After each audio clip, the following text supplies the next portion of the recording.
Okay.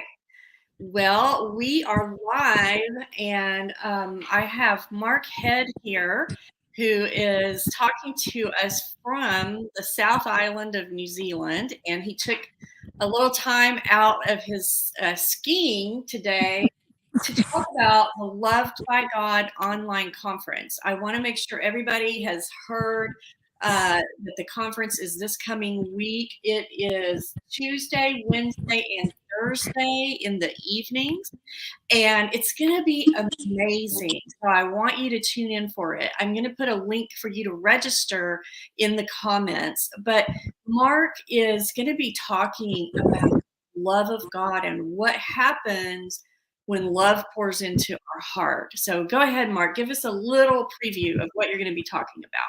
Oh, thank you, Anna. And for the record, I'm on the slopes of what they call the Southern Alps, and you probably can't see, but away over there is Lake Wakatipu and the town of Queenstown, and I'm up on the Cardrona ski field. What Anna wanted me to talk about is when love pours into our heart, what happens to us when that happens. And so, because the sound of love pouring into our heart is an incredibly positive experience, we think that everything that happens is going to be positive. And so many of us can imagine, Romans 5:5 says, for the love of God is poured out into our hearts by the Holy Spirit. So the Holy Spirit, one of the things he does, and I didn't know this for years, he actually pours love into our heart. God the Father does, but he does it through and by the Holy Spirit.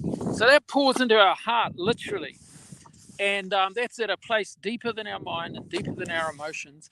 And so when he does that, we're used to a Christianity where we have, if you know a Christianity, we're used to being in control and know everything that's going on. And when love pours into your heart, it's deeper than your mind and deeper than your understanding. And so then you don't know what's going on in your heart.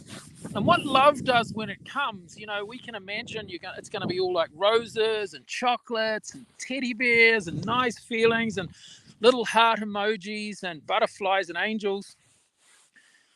And there's amazing experiences of people being so loved. Their whole heart has changed as they've seen something of God in his love that's just shifted their whole picture of him. But what love also does is when it comes in, it washes our hearts and it reveals the unlove. And so you could be walking with God, you can be being loved by God. Maybe you're in an event, maybe you're even in this conference we're having this week, and love is touching your heart, and you're expecting just really nice feelings, and then you start getting other feelings that are negative or yucky, or you don't even understand what's going on in your heart. You've just got this, my face is trying to represent the feeling, yuck. And, maybe people start getting really annoying for you, and maybe you got negative thoughts. Maybe you start even remembering things that you don't want to be remembering, or things that you thought you were over. But what happens is love is pouring into your heart, and it's revealing the unlove. And the thing that we need to do with that is not smile and go, oh, everything's okay. And one of the things we can do, we can ask the question, what's wrong with me? I shouldn't be feeling this way. But what we can do is take what is seemingly a negative experience and recognize, actually, this is God at work in my heart, dealing with something that I don't understand. So I'll give him what I know. What I know right now is I've got a yucky feeling, I've got a negative thought, I'm thinking about someone I haven't thought about for ages, I'm remembering something I thought I was over. And I thought I was through all that and over all that, and the classic one, I thought I dealt with all of that. Right. And so we can think we've dealt with it, but the real question is, has God really? And so what we can do in those moments is, there's all sorts of dynamics that I'll look at this week about the defense mechanisms we have, the smokescreen mechanisms we have, or the thing that we can do, and that's what I want to share with you today, and I'll go into in more detail when we're together later in the week, is that we can just own where we are with the Father, the Son, and the Holy Spirit, either one of those or all of them, and just say, God, I'm angry right now. I'm sad right now. I'm feeling yucky right now. I don't know what I'm feeling right now. And we can start to share these thoughts, these emotions, these videos we're running out in our mind with him. And and when we do that, we're actually responding to the love that we're receiving by entrusting him with our emotions, our thoughts, and the videos that run around in our head. Mm-hmm. And when we do that, then he can really come and do even more in us and for us because he loves us so much. Wait on.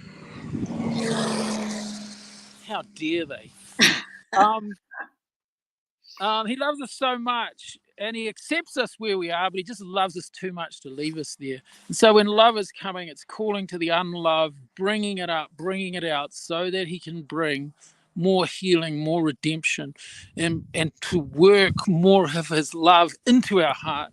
And what's happening, maybe even you're feeling it right now, what's happening is all the parts that are resistant to love are coming to the surface. And we're so revealing them to us. Yeah. So those are some things we'll probably be talking about later in the week, Anna. All right. That sounds amazing. I can't wait. And also, if there's time, you might be open to taking some questions during the session, and you'll be ministering at the end of the session as well. So yeah. I mean, my mind's not fully on what we're going to be doing later in the week, so you can remind me of those things, Anna. But yeah, as the Spirit leads, I'd love to pray for people, and not so much prayer requests, but just praying prophetically. And if there are questions, they can obviously send them to you, and the ones that are sort of in tune with what we're doing, you could pass them on to me. We could look at some of those. Sure. Okay. All right. That sounds awesome. Thanks so much. Again, the conference starts Tuesday night at 7 Central, and then it's Wednesday night at 6 and 7, and then Thursday night at 6 and 7. Mark is speaking Thursday night at 6 p.m. Central, and really looking forward to what all the speakers this week. So I will put a link in the comments below here for if you want to register. Okay. Thanks so much. Thank you, Mark. Okay. See you, everyone.